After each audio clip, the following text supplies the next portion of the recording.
At 2 in the morning, I got a text that destroyed everything I thought I knew about my marriage. My husband's boss didn't just cross a line. She erased it. And when she looked me in the eyes and said, "He's mine now," I smiled. Because what she didn't know was that I had already started planning something she would never recover from. This is the story of how I stayed calm while my world burned, and how my revenge didn't just hurt her. It ended her. If you've ever been betrayed by someone you trusted, if you've ever felt that sick feeling in your stomach when you realize the person you love has been lying to you, then this story is going to hit different. Because I'm not here to tell you about screaming matches or dramatic confrontations. I'm here to tell you about something much more powerful. Silence, strategy, and revenge so calculated that by the time she realized what was happening, it was already too late. By the end of this video, you're going to see how staying calm in chaos isn't weakness. It's the most dangerous weapon you can have. And if you want to see more stories like this, stories about real people facing real betrayal and coming out on top, hit that subscribe button right now and drop a like to help this channel grow. Because the support you give helps me bring you more content exactly like this.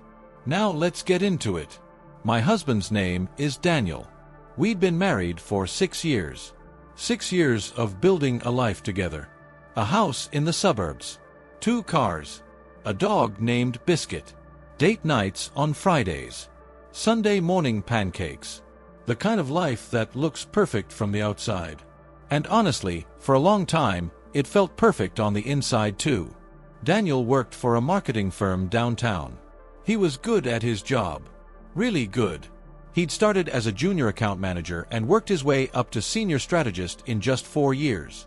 I was proud of him. I bragged about him to my friends. I thought we were a team. His boss was a woman named Vanessa. Vanessa Pierce. And let me tell you, Vanessa was the kind of person who walked into a room and made sure everyone knew she was there. Tall, polished, always dressed like she was about to close $1 million deal. Confident to the point of arrogance. The first time I met her was at the company holiday party 3 years ago. She shook my hand, smiled, and said, "You must be so proud of Daniel. He's one of my best." And I was. I smiled back and said thank you. I didn't think anything of it. Why would I? She was his boss. Of course she'd compliment him. Of course they'd have a professional relationship. I trusted Daniel. We had a good marriage. Or at least I thought we did. Things started changing about 8 months ago. Small things at first. Daniel started working late more often. He'd text me at 7 or 8 at night saying he had to finish a project. That Vanessa needed him to stay and help with a presentation. That there was a big client meeting coming up and the team was under pressure. I believed him. Why wouldn't I? He'd always been a hard worker. Then he started going on more business trips. Weekend conferences. Strategy meetings in other cities.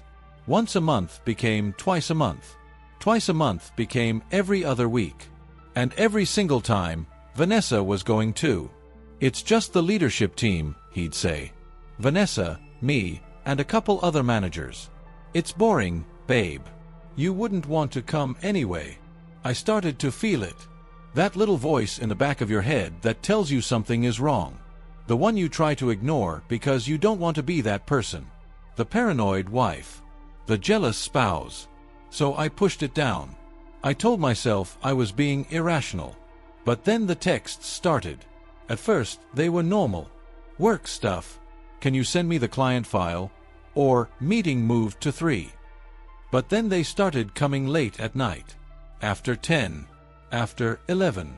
I'd be lying in bed next to Daniel and his phone would buzz. He'd pick it up, read it, and smile. Not a big smile. Just a little one. The kind of smile you give when someone says something that makes you feel good. "Who's texting you this late?" I asked one night. "Just Vanessa," he said, not looking up from his phone. "She's going over the strategy for tomorrow's pitch." At 11:30 at night. He laughed. "You know how she is. Workaholic. She never stops." And he kept typing. I tried to look over his shoulder, but he angled the phone away. Not dramatically. Just enough that I couldn't see the screen. And that's when I knew. You know that feeling. When you just know. Your gut twists. Your chest tightens. And suddenly every little thing that didn't make sense before starts making perfect sense. I didn't say anything that night. I just rolled over and pretended to sleep. But inside, I was screaming. The next morning, I did something I never thought I'd do. I checked his phone. He was in the shower, and his phone was on the nightstand, and I just picked it up. My hands were shaking. My heart was pounding so hard I thought I was going to pass out. I unlocked it. He didn't even have a passcode. Why would he? He trusted me. And I scrolled to his messages. Vanessa's name was at the top. I opened it. And what I saw made my stomach drop. It wasn't just work messages.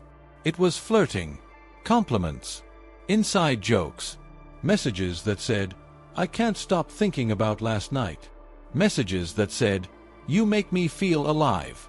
Messages that said, "I wish you were here right now." I scrolled up. Weeks of messages. Months. Pictures. Not explicit ones, but close enough. Her in a hotel robe. Him shirtless in a bathroom mirror. Little emojis. Heart eyes. Fire. The kind of thing you send to someone you're sleeping with. I put the phone down. My hands were still shaking, but now it was from rage. Pure, white-hot rage. I wanted to scream. I wanted to smash his phone against the wall. I wanted to storm into the bathroom and demand answers. But I didn't. Because in that moment, something clicked. If I confronted him now, what would happen? He'd deny it. Or worse, he'd admit it. And then what? A messy divorce. A screaming match. Him running to Vanessa and the two of them playing the victims while I looked like the crazy, jealous wife? No. I wasn't going to do that. I was going to stay calm. I was going to think. And I was going to make sure that when this was over, I wasn't the one left broken. So I put his phone back exactly where it was. I went downstairs. I made coffee. And when Daniel came down 20 minutes later, freshly showered and smiling, I smiled back. "Morning, babe," he said, kissing me on the cheek. "Morning," I said. "How'd you sleep?" "Great," he said. "You?" "Perfect." And I meant it. Because I had just made a decision. I wasn't going to react. I was going to plan. Over the next 2 weeks, I became a detective. I didn't confront Daniel.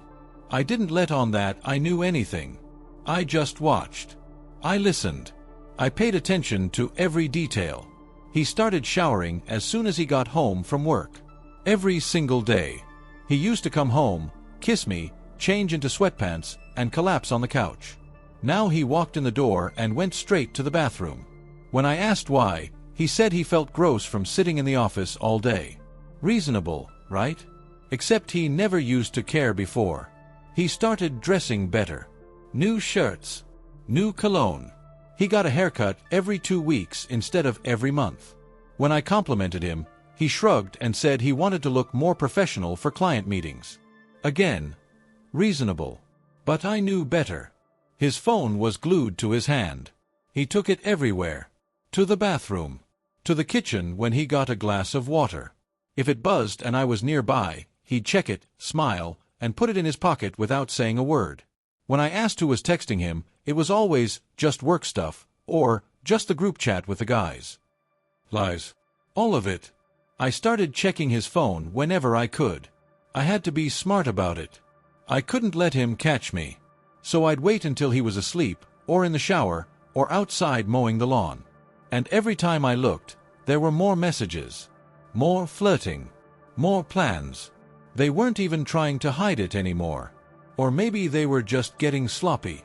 Vanessa would text him things like, "Can't wait to see you tonight," or "Last night was incredible."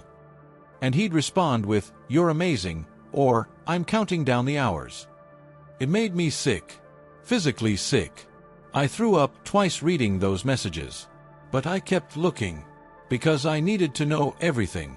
I needed proof. And I needed to understand exactly how deep this went. One night, I found a message that changed everything. Vanessa had texted him, "We need to talk about what happens next. I'm ready to make this real. Are you?" And Daniel responded, "I am. I just need to figure out how to tell her. I don't want to hurt her, but I can't keep doing this. I want to be with you."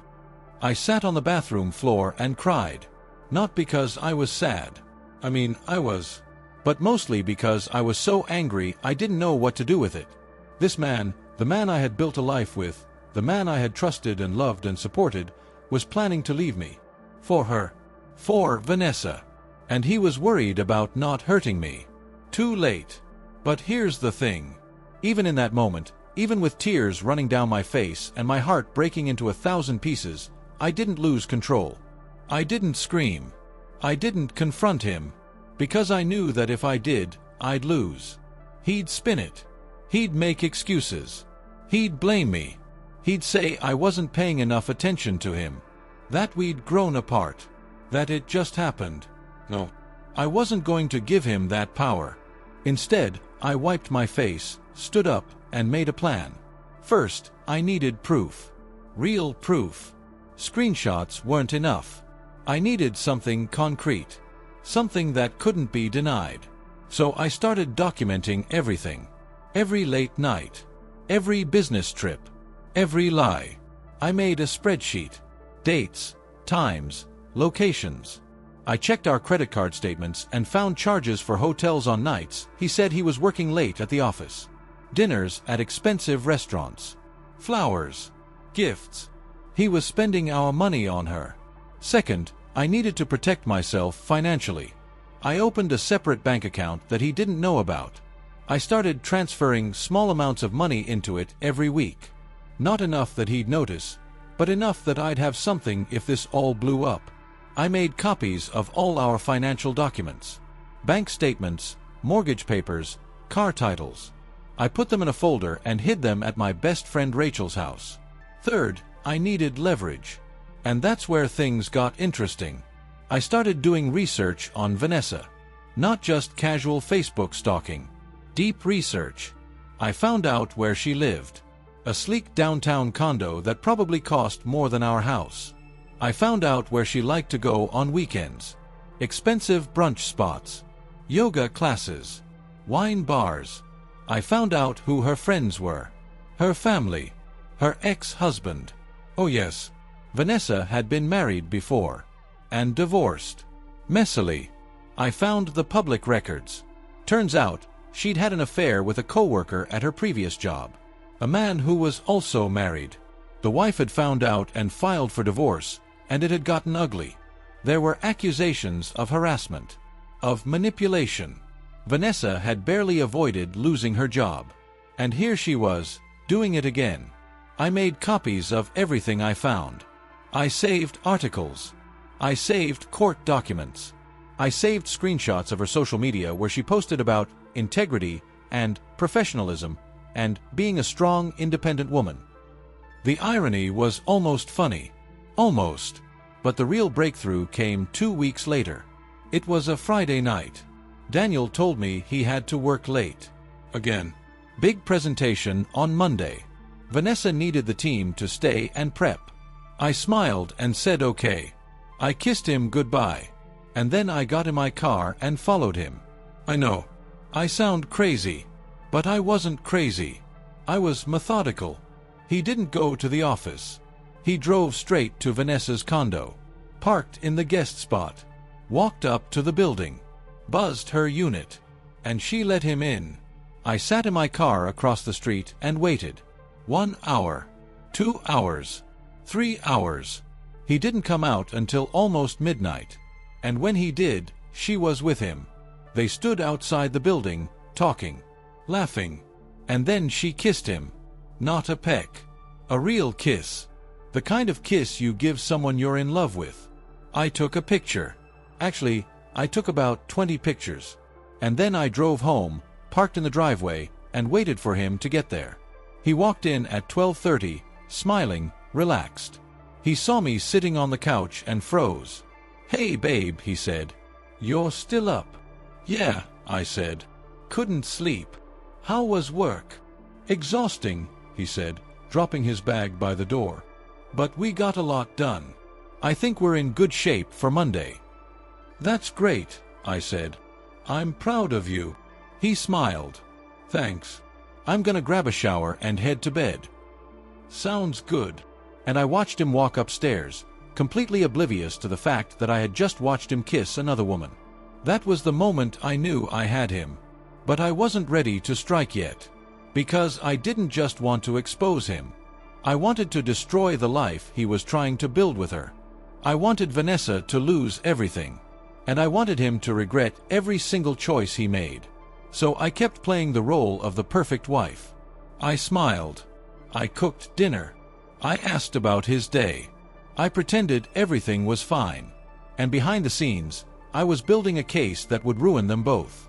The next few weeks were some of the hardest of my life. Not because of the betrayal. I mean, that hurt like hell, but I had already processed that pain. What was hard was pretending. Waking up every morning next to a man who was lying to my face and acting like everything was normal. Cooking him breakfast. Asking him how his day was. Laughing at his jokes. All while knowing exactly what he was doing behind my back. But I did it. Because I had to. Daniel's behavior got worse. Or maybe I just started noticing things I had ignored before. He stopped touching me. Not completely, but enough that it was obvious. He used to grab my hand when we watched TV. He used to hug me from behind when I was cooking. He used to kiss me goodnight every single night without fail. No, nothing. He'd give me a quick peck on the cheek in the morning and that was it. Our conversations became surface level. He'd ask about my day, but I could tell he wasn't really listening. His eyes would glaze over. He'd check his phone mid-sentence. And then he'd find an excuse to leave the room. I need to send a quick email. Let me just check on something for work. Always work.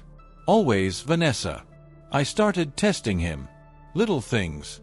I'd mention planning a weekend trip together, just the two of us. He'd say he was too busy with work. I'd suggest going out to dinner on a Friday night. He'd say he was tired. I'd try to initiate any kind of physical intimacy and he'd claim he had a headache or that he was stressed about a project. Every rejection was another nail in the coffin. Another piece of evidence. Another reason why what I was planning was justified. One night, about 3 weeks after I had followed him to Vanessa's condo, his phone rang at 2 in the morning. 2 in the morning. I was lying in bed, wide awake because I couldn't sleep anymore. The betrayal had given me insomnia. And his phone, sitting on his nightstand, started buzzing. He woke up immediately, grabbed it, looked at the screen, and his whole face changed. He looked nervous, guilty. He glanced at me to see if I was awake, but I kept my eyes closed and controlled my breathing like I was asleep. He got out of bed, took the phone, and went into the bathroom. I heard the door close. I heard the lock click. And then I heard his voice, quiet and hushed, but I could still make out some of the words. I know. I can't right now. She's sleeping. I'll figure it out. I promise. I love you too. I love you too. I wanted to throw up. I wanted to kick the door down and scream at him. But I didn't move. I just lay there in the dark, staring at the ceiling, feeling my heart crack even more. When he came back to bed 10 minutes later, he slipped under the covers like nothing had happened. He didn't apologize for waking me up. He didn't explain who called. He just closed his eyes and went back to sleep. I didn't sleep at all that night. The next morning, I made a decision. It was time to start putting my plan into action. I had been gathering evidence for weeks. I had pictures. I had screenshots. I had dates and times and receipts. I knew everything. Now I needed to use it. But I wasn't going to go to Daniel first. That would be too easy. Too predictable. He'd expect that. He'd have excuses ready. He'd try to manipulate me, gaslight me, make me feel like I was overreacting. No. I was going to Vanessa first. I did more digging into her life. Found out that she was up for a major promotion at the company. She was being considered for a regional director position. Bigger salary. Bigger title. More power. It was supposed to be announced in about a month. This promotion was everything to her. I could tell from her social media.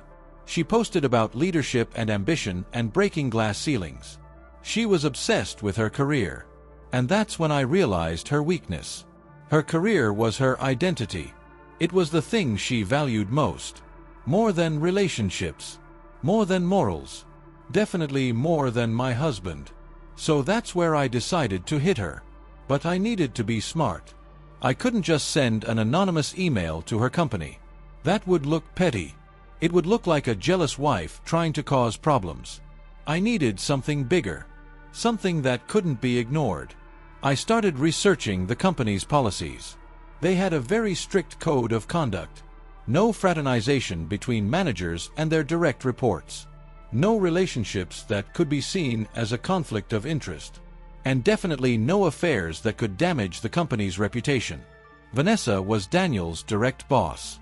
She had power over his promotions, his raises, his assignments. Their relationship was a textbook case of inappropriate workplace conduct. If the company found out, they'd have no choice but to investigate. And if they investigated, they'd find everything. But I needed proof that couldn't be denied. I needed something that showed this wasn't just a fling. It was an ongoing affair that had been happening for months. Something that showed she was abusing her position of power. So I kept documenting. I tracked every late night Daniel spent at the office, which was really at her condo. I tracked every business trip they took together. I checked the company calendar online and cross-referenced it with the trips Daniel told me about. Half of them weren't even real work trips. They were just excuses for them to be together. I made a timeline. I made a detailed report. And I included every single piece of evidence I had collected. Photos of them together. Screenshots of their messages where they talked about hiding their relationship from coworkers. Credit card statements showing Daniel spending company money on personal gifts for her. It was airtight. Undeniable. Damning. But I still wasn't ready to send it. Because I wanted to time it perfectly. I wanted to wait until the moment it would cause the most damage. That moment came 2 weeks later. Daniel came home one evening more excited than I had seen him in months. He was practically bouncing. He poured himself a drink and sat down next to me on the couch with this huge smile on his face. "Guess what?" he said. "What?" I asked, matching his energy even though I felt dead inside. "Vanessa told me today that she's putting me up for a promotion. Senior director. It's a huge jump. Way more money. My own team.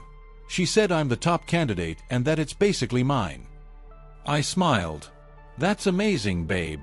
I'm so proud of you." "I know, right?" He was glowing. "She said she's been really impressed with my work lately and that I've earned it. This could change everything for us." He said us. Like we were still a team. Like he wasn't planning to leave me for the woman who was giving him this promotion. "When do you find out officially?" I asked. "Probably in the next couple weeks. They have to go through the formal review process, but Vanessa said it's just a formality. She's already pushed it through with the higher-ups." "Wow. She really believes in you." "She does," he said. And the way he said it, with that soft look in his eyes, made me want to scream. But instead I hugged him. I told him I was happy for him. And I watched him celebrate his promotion, knowing that it was never going to happen. Because the next day, I sent the report. I didn't send it to Vanessa. I didn't send it to Daniel. I sent it to the company's HR department, the ethics hotline, and the CEO's office. All at once. With a subject line that said, "Urgent. Violation of company ethics policy and abuse of power." I laid it all out. The affair. The inappropriate relationship. The conflict of interest. The misuse of company funds. The fact that Vanessa was promoting her lover using her position of authority. I included every piece of evidence. Every photo. Every message. Every receipt. And then I sat back and waited. It took 3 days for the response to come. But when it did, it was fast and brutal. Daniel came home early that Thursday afternoon. I was in the kitchen making coffee when he walked in.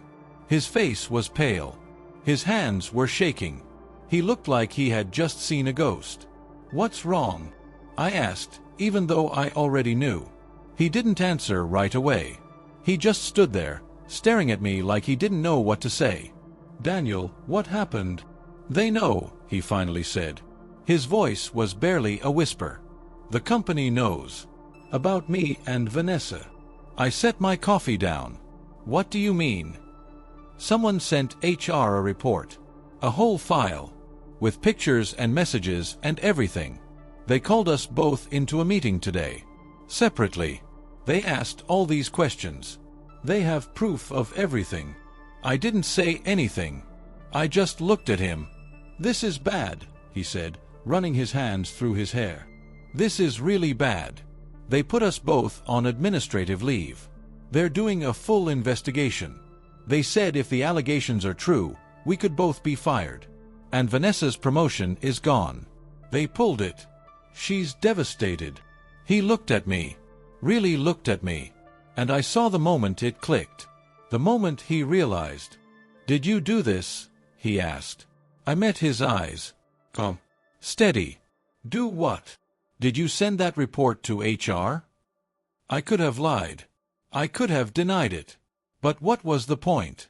He knew. And honestly, I wanted him to know.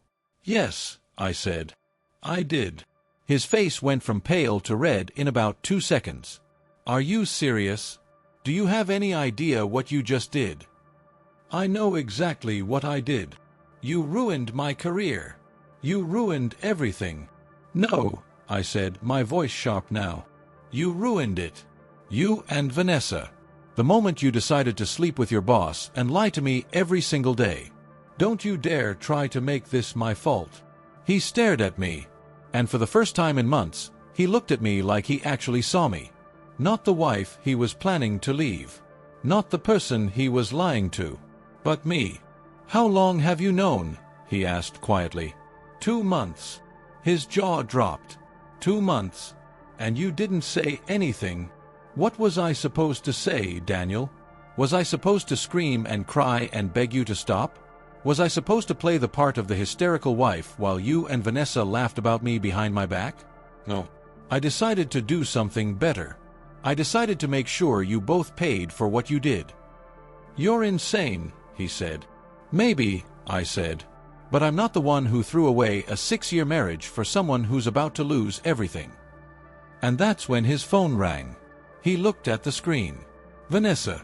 He answered it. Put it on speaker. I don't know why. Maybe he wanted me to hear. Maybe he was too shocked to think straight. "Daniel, what are we going to do?" Her voice was panicked. Shrill. Nothing like the confident, controlled woman I had met at that holiday party. "They're talking about firing me. They said I abused my power. They said I created a hostile work environment. This is going to ruin me. My reputation. My career. Everything." "I know," Daniel said. "I'm dealing with the same thing." "Who did this?" she demanded. "Who sent that report?" Daniel looked at me. "My wife." There was silence on the other end. And then Vanessa laughed. Not a happy laugh. A bitter, angry laugh. "Of course she did," Vanessa said. "The jealous little housewife couldn't handle that you chose me over her." That's when I stepped closer to the phone. "Actually, Vanessa, he didn't choose you. He lied to both of us.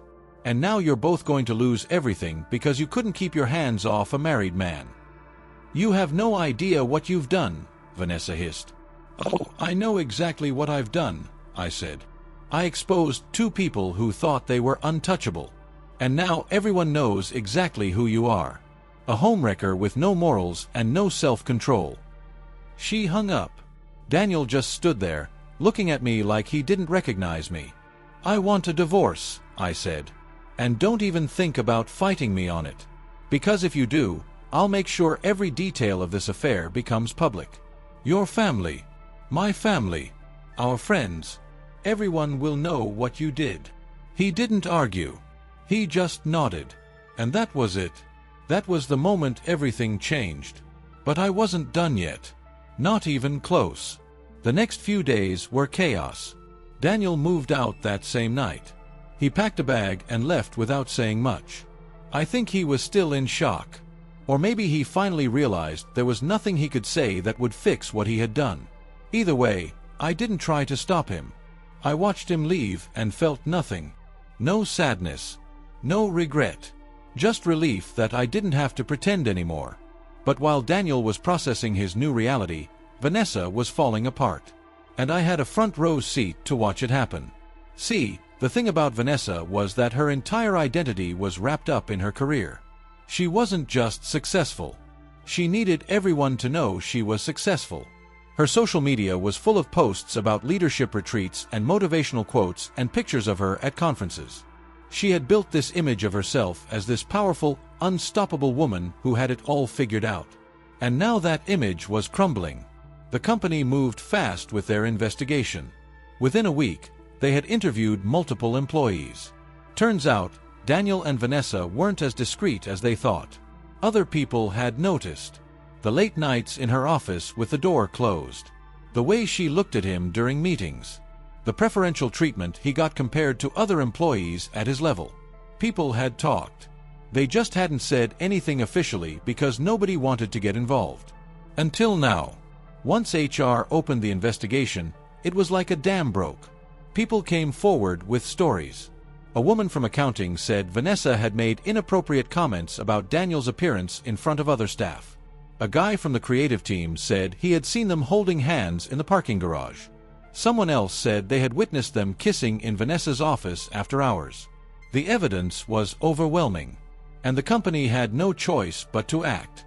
10 days after I sent that report, Vanessa was fired. Not quietly. Not with a severance package and a non-disclosure agreement. She was fired for cause. For violating company policy. For abusing her position. For creating a toxic work environment. And because she was fired for cause, she lost everything. Her severance. Her stock options. Her reputation. Daniel got fired too, but his termination was slightly less severe. They cited poor judgment and violation of ethics policy, but didn't go as hard on him because technically he wasn't the one in the position of power. He was the subordinate. Which, honestly, made me even angrier because it felt like they were letting him off easier. But whatever. He still lost his job. He still lost the promotion he was so excited about. And he still had to explain to future employers why he was terminated. I found all this out through my own research. I had made friends with someone who worked in HR during one of the company events I had attended with Daniel years ago. We weren't close, but we followed each other on social media. After everything went down, she reached out to me privately and told me what was happening. She said the whole office was talking about it. That it was the biggest scandal the company had seen in years. She also told me that Vanessa had tried to fight the termination. Had threatened to sue. Had claimed she was being unfairly targeted. But the evidence was too strong. Her lawyers told her she didn't have a case. Vanessa's life unraveled fast after that. She tried to find another job in the industry, but word had spread. Marketing is a smaller world than people think, especially at the executive level. Everyone talks. Everyone knows everyone. And now everyone knew that Vanessa Pierce had been fired for having an affair with a subordinate. No reputable company wanted to touch her. Her social media went dark. All those posts about empowerment and success. Gone. She deleted most of them. Probably because people were leaving comments calling her out. Calling her a hypocrite. Saying she preached about integrity while sleeping with a married employee. I won't lie. Watching her fall felt good. Really good. Not because I'm a cruel person. But because she had come into my life, taken my husband, and acted like she was entitled to him. Like I was just some obstacle in her way. And now she was paying for it. But I still wasn't satisfied. Because Daniel was still playing the victim. He had moved into a cheap apartment across town and was acting like this was all just a huge misunderstanding. Like he was the one who had been wronged. He sent me texts saying we needed to talk. That we could work this out. That he had made mistakes but he still loved me. I didn't respond. Not at first. But after about 2 weeks of him trying to reach out, I finally agreed to meet him. Not because I wanted to reconcile. But because I wanted to see where his head was at. And because I wanted him to know that I wasn't the same person he had left. We met at a coffee shop near his new place. Neutral territory. He looked terrible. He had dark circles under his eyes. His clothes were wrinkled. He looked like he hadn't slept in days. When he saw me walk in, he stood up and tried to hug me.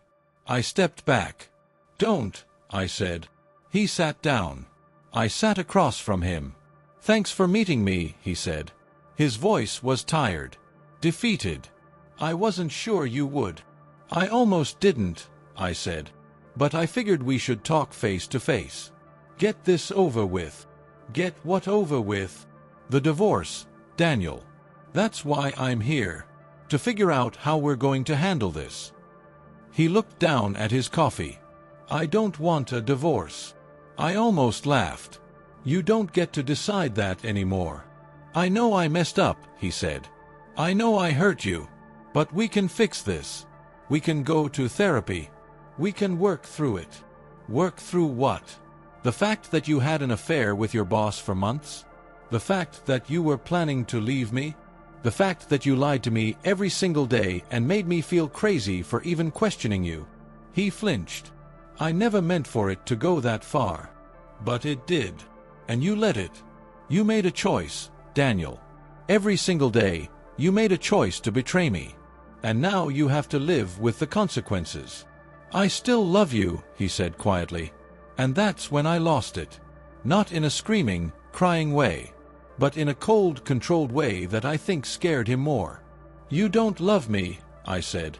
"You love the idea of me. You love having someone to come home to. Someone to cook your meals and do your laundry and make you feel like a good person. But you don't actually love me. Because if you did, you never would have done what you did." He didn't have an answer for that. "Here's what's going to happen," I continued. "You're going to sign the divorce papers. You're not going to fight me on the house or the assets. You're going to take your half of whatever we've built and you're going to walk away quietly. Because if you don't, I will make your life a living hell. I will tell everyone we know exactly what you did. I will make sure your family knows. Your friends know. Everyone. Do you understand?" He nodded. He looked like he wanted to cry. "Good," I said. I stood up. "My lawyer will send over the papers next week. Sign them." And I walked out. That should have been the end of it. That should have been enough. But about a week after that coffee shop meeting, something happened that made me realize I needed to take this even further. Vanessa reached out to me. I got a message on social media from an account I didn't recognize. At first I thought it was spam. But when I opened it, I saw her name. She had created a fake account just to contact me because I had blocked her main one. The message said, "We need to talk. Please. I'm begging you. You've destroyed my life and I need you to understand what you've done." I stared at that message for a long time. Part of me wanted to ignore it, to let her stew in her own misery. But another part of me was curious. What could she possibly have to say to me? So I responded, "Fine. Tomorrow. Same coffee shop I met Daniel at. 2 p.m. She agreed immediately. The next day, I showed up early. I wanted to be sitting down when she arrived. I wanted the power position. And when she walked in, I almost didn't recognize her. She looked rough. Her hair wasn't perfectly styled like it used to be. Her clothes were casual. She wasn't wearing makeup. She looked like a completely different person. She sat down across from me without asking. Her hands were shaking. "Thank you for meeting me," she said. I didn't respond. I just looked at her. "I know you hate me," she continued. "I know you think I'm a terrible person. And maybe I am. But I need you to understand that I never meant for any of this to happen." "You never meant to sleep with my husband?" I asked. "It just accidentally happened? Multiple times? For months?" She closed her eyes. "It wasn't like that." "Then what was it like, Vanessa? Explain it to me. Because from where I'm sitting, it looks like you saw something you wanted and you took it. You didn't care that he was married. You didn't care that I existed. You just wanted him and you went after him." "I fell in love with him," she said. And she said it like that was supposed to make it better. Like that was supposed to excuse everything. "So did I said. 6 years before you. And I married him. I built a life with him. And you destroyed it." "I didn't destroy anything," she said, her voice getting louder. He came to me. He wanted this. He told me you two weren't happy. That you didn't understand him. That he felt trapped. I laughed. A real, genuine laugh. Because it was so predictable. So typical. And you believed him. You really thought he was telling you the truth? He was lying to you the same way he was lying to me. He told you what you wanted to hear so he could have both of us. She looked at me like she hadn't considered that. Like the thought that Daniel had manipulated her never crossed her mind. He told me he was going to leave you, she said quietly. He promised me. He said as soon as the timing was right, he'd file for divorce and we could be together. And you believed him. Because you wanted to. Because it made you feel special. But here's the truth, Vanessa. You weren't special. You were convenient. You were his boss. You had power over him. You made him feel important. And he used that. He used you. She started crying. Actually crying. Tears running down her face, shoulders shaking, the whole thing. And I felt nothing. No sympathy. No pity. Nothing. You ruined my life, she said between sobs. I lost my job. My reputation. Everything I worked for. And for what? Because you were jealous. That's when I leaned forward, got real close, and said the thing I had been waiting to say since the moment this all started. I didn't ruin your life, Vanessa. You did. The moment you decided to sleep with a married man who reported to you, you ruined your own life. I just made sure everyone found out. She stared at me, and I could see the hatred in her eyes. The pure, unfiltered rage. But she couldn't do anything about it. Because she knew I was right. Stay away from my husband, she said. Stay away from Daniel. I smiled. He's not your husband, Vanessa. He's mine. Well, he was. Now he's nobody's. Because nobody wants a liar. And with that, I stood up and left her sitting there crying into her hands. That meeting should have given me closure. It should have been enough. But it wasn't. Because 2 days later, I found out something that changed everything again. Daniel and Vanessa were still seeing each other. I found out by accident. Well, not really by accident. I was still checking Daniel's location. He didn't know I had access to his phone's location history through our shared family plan. He probably forgot about it. Or maybe he just thought I wouldn't bother checking anymore. But I did. Because something in my gut told me this wasn't over. And I was right. 3 nights in a row, his location showed him at Vanessa's condo. The same condo I had followed him to months ago. He'd show up around 8 p.m. and leave around midnight. Every single night. At first, I thought maybe I was reading it wrong. Maybe the GPS was glitching. But no. It was accurate. He was there. With her. After everything that had happened. After they both lost their jobs. After their lives fell apart. They were still together. I sat in my car outside her building on the 4th night. I needed to see it with my own eyes. I needed confirmation. And sure enough, at 8:15 p.m., Daniel's car pulled into the guest parking spot. He got out, looked around like he was checking if anyone was watching, and walked into the building. I waited. And I thought about what this meant. They hadn't learned anything. They weren't sorry. They were just upset they got caught. And now that the dust had settled a little, they were right back to sneaking around. Probably telling themselves that they were meant to be together. That what they had was real love. That I was just the bitter ex-wife who couldn't let go. That's when I realized I needed to finish this. Really finish it. Not just expose them. Not just ruin their careers. I needed to make sure they understood that actions have consequences that don't just go away because you want them to. I started thinking about what else I could do. What leverage I still had. And that's when I remembered something. Something Vanessa had said during our coffee shop meeting. She mentioned that she was trying to find a new job.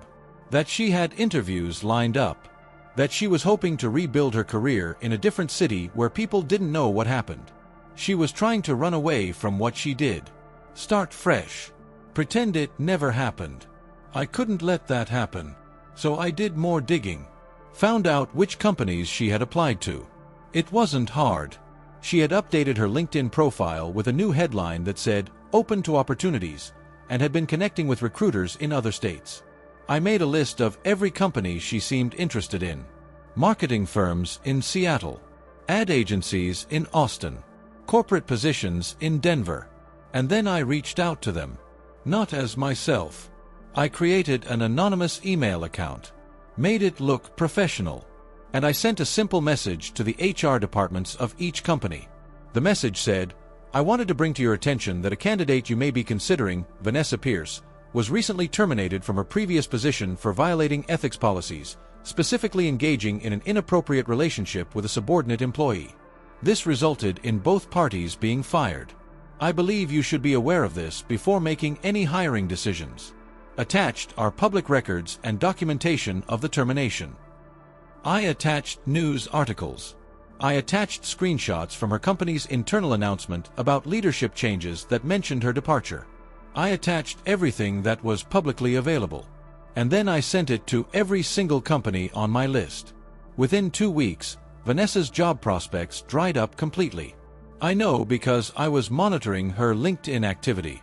She stopped connecting with recruiters. She stopped updating her profile. She went completely silent online. I also found out through my HR contact that she had tried to get unemployment benefits but was denied because she was fired for misconduct. She was burning through her savings.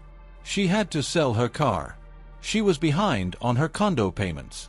Everything she had built was gone, and it was never coming back. But Daniel was still supporting her. I knew because I was tracking our joint accounts. We hadn't officially separated our finances yet because the divorce was still in process. And I could see him transferring money to accounts I didn't recognize. $500 here. $1,000 there. He was giving her money, helping her stay afloat. It made me sick. He was choosing her. Even now. Even after everything. He was still choosing her. So I made one final move. I called his parents.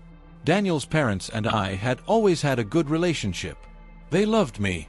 His mom used to tell me I was the best thing that ever happened to him. His dad would joke that I was too good for Daniel and that he was lucky to have me. We'd have dinner with them once a month. They'd come over for holidays. We were family. But I hadn't talked to them since everything fell apart. Daniel had told them we were getting divorced, but he gave them some vague story about growing apart, about wanting different things. He made it sound mutual, like it was just one of those things that happens. He didn't tell them the truth. So I did. I called his mom on a Tuesday afternoon.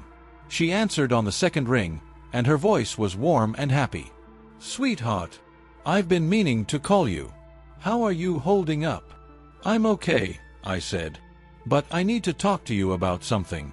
About Daniel. About why we're really getting divorced." There was a pause. "What do you mean?" And I told her everything. The affair. Vanessa. The lies. The late-night phone calls. The business trips that weren't business trips. The messages. The photos. All of it. She didn't say anything for a long time. I could hear her breathing on the other end of the line. And then she said, "Are you sure?" "I have proof," I said. "Photos. Messages. Everything. He's been lying to you. He's been lying to everyone." "Oh my God," she whispered. "Oh my God. That boy. That stupid, stupid boy." She started crying. And I felt bad for her. This wasn't her fault. She didn't deserve to be hurt by her son's bad decisions. But she needed to know the truth. "There's more," I said. "He's still seeing her. Even after they both lost their jobs. Even after everything. He's giving her money. He's supporting her. He's choosing her over his own family." His mom was silent for a moment. Then she said, "Where is he right now?" "Probably at her place," I said. "That's where he's been every night this week." "Give me the address." I hesitated. "What are you going to do?" "I'm going to go talk to my son," she said. Her voice was hard now, cold.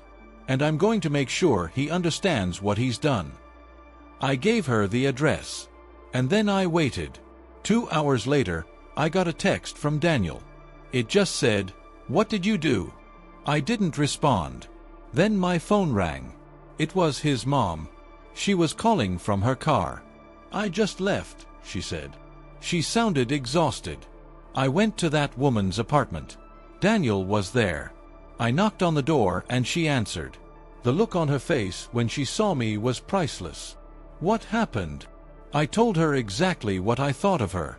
I told her she was a homewrecker, that she destroyed my son's marriage, that she was pathetic for going after a married man.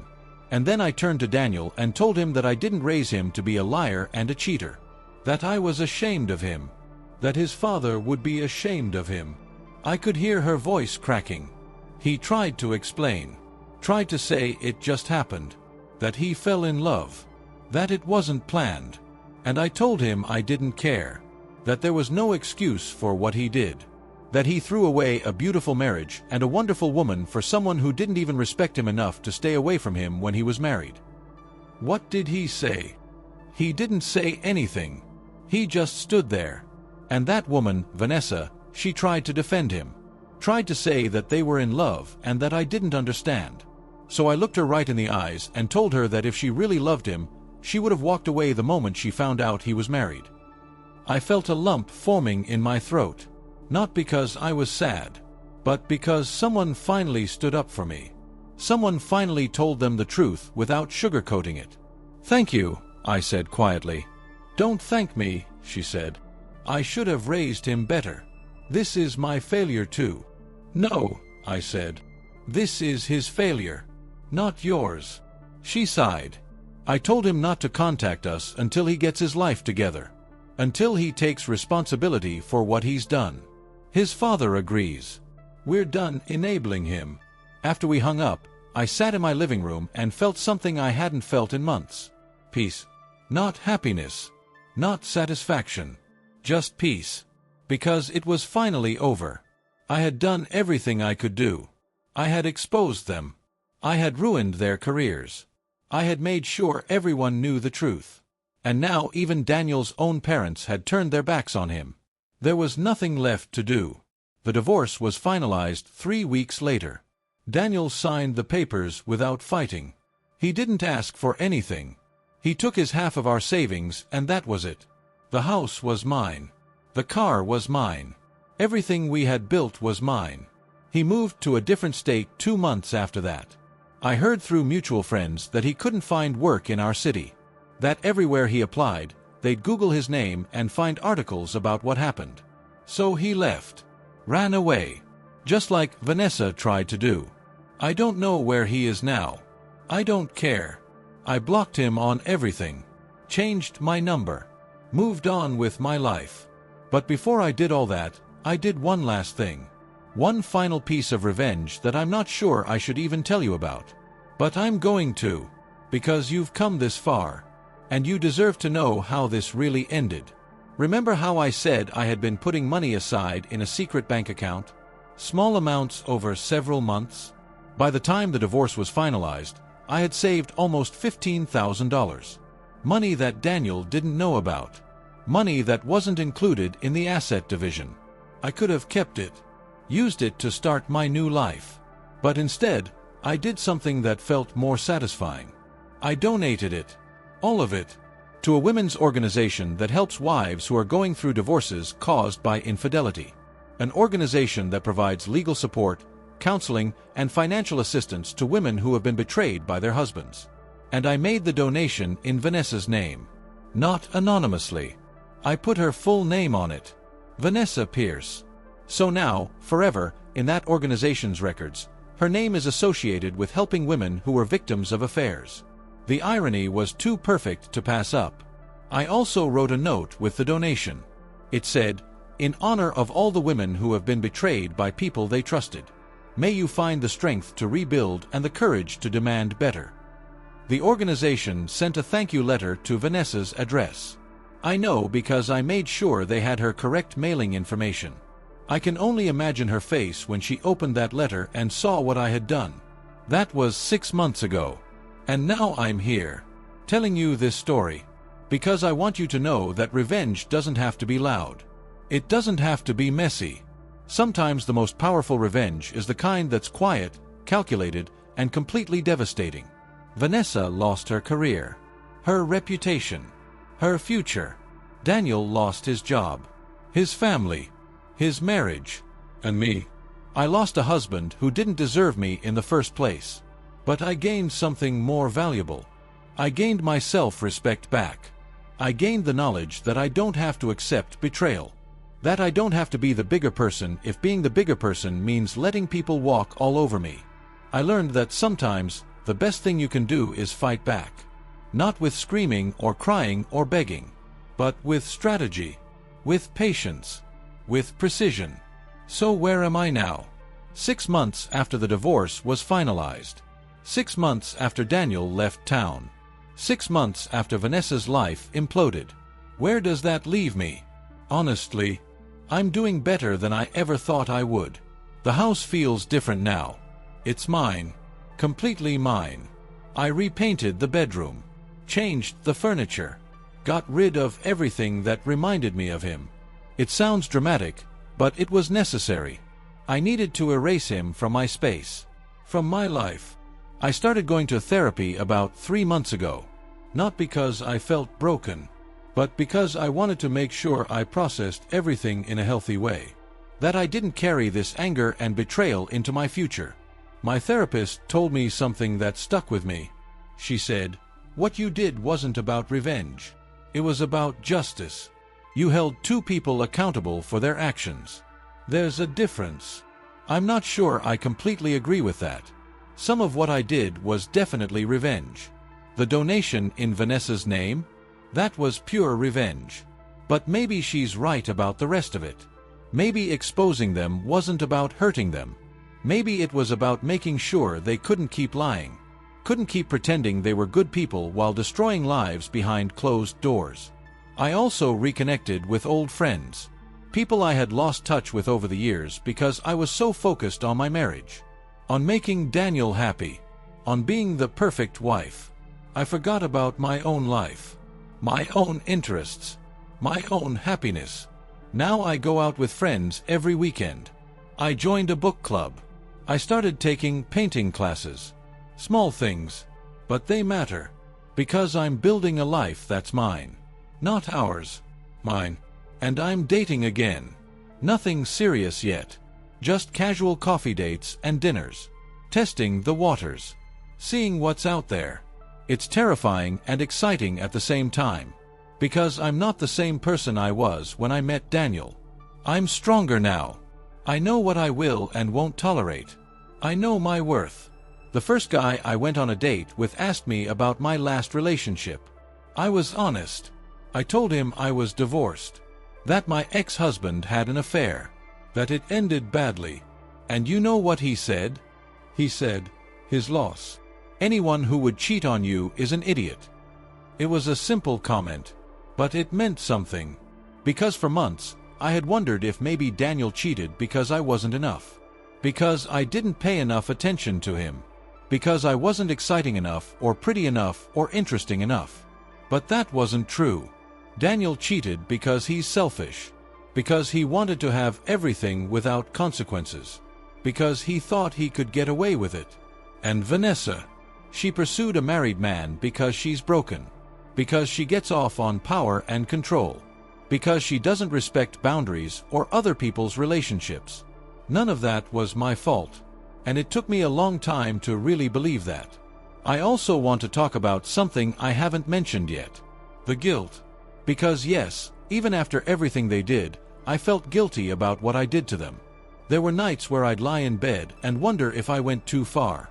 If ruining their careers was too much. If I should have just walked away quietly and let karma handle it. But then I'd remember that text. The one at 2 a.m. The one where Vanessa said, "He's mine now." And I'd remember Daniel lying to my face every single day. And I'd remember how they were still seeing each other even after they got caught. And the guilt would fade. Because they weren't sorry. They were just sorry they got caught. And if I hadn't done what I did, they'd probably still be together. Still lying. still thinking they were smarter than everyone else. So no, I don't regret it. Not anymore. But here's what I do regret. I regret not trusting my instincts sooner. I knew something was wrong months before I checked his phone. I felt it, but I ignored it. I talked myself out of it. I didn't want to be the paranoid wife. I didn't want to rock the boat. If I could go back, I'd tell myself to trust that gut feeling, to ask questions, to demand honesty, because ignoring red flags doesn't make them go away. It just gives the other person more time to lie. I also regret not protecting myself financially from the start.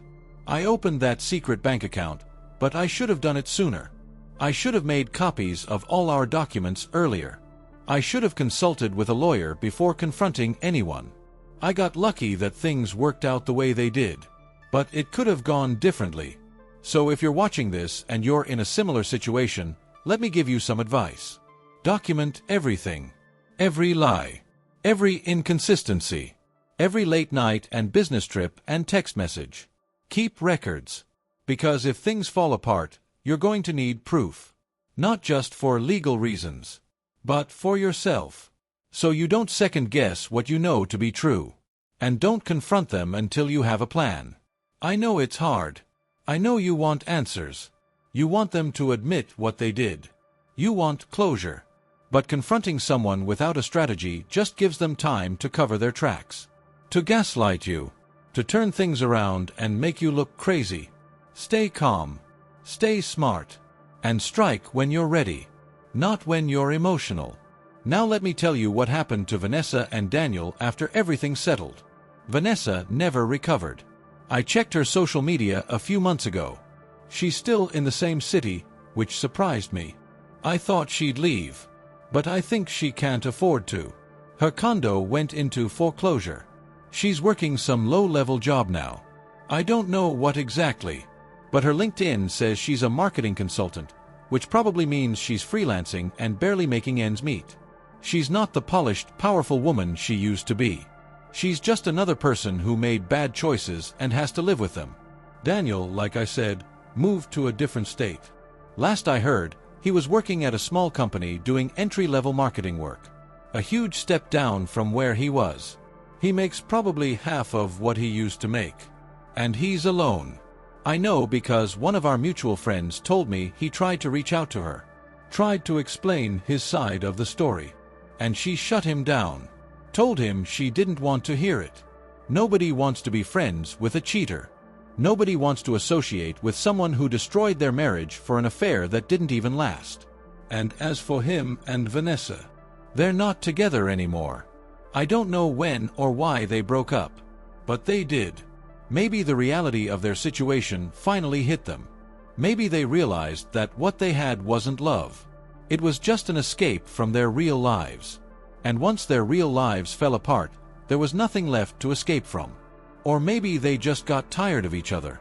Maybe the excitement wore off once they didn't have to sneak around anymore. Maybe they realized they had nothing in common except betrayal. Whatever the reason, they're both alone now. And they have no one to blame but themselves. As for me, I'm moving forward. I'm not the same person I was a year ago. I'm harder, more guarded, but I'm also stronger, more confident. I know what I'm capable of now. I know I can handle anything life throws at me. And I know that I deserve better than what Daniel gave me.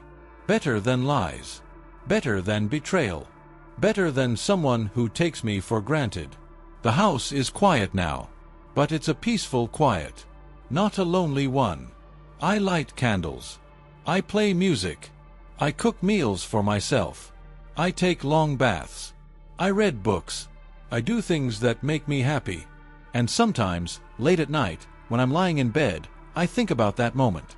That moment at 2 a.m. when I got that text. When my world fell apart. And I think about how I could have reacted differently. I could have screamed and cried and begged. I could have fallen apart. But I didn't. I stayed calm. I made a plan. And I executed it perfectly. And that's something no one can ever take away from me. People ask me sometimes if I think I was too harsh. If I think what I did was extreme. And my answer is always the same. They made choices. I made choices. The difference is, my choices were reactions to their betrayal. Their choices were selfish and cruel from the start. So no, I don't think I was too harsh. I think I gave them exactly what they deserved. And if that makes me a bad person in some people's eyes, I can live with that. Because the people who matter, the people who really know what happened, they support me.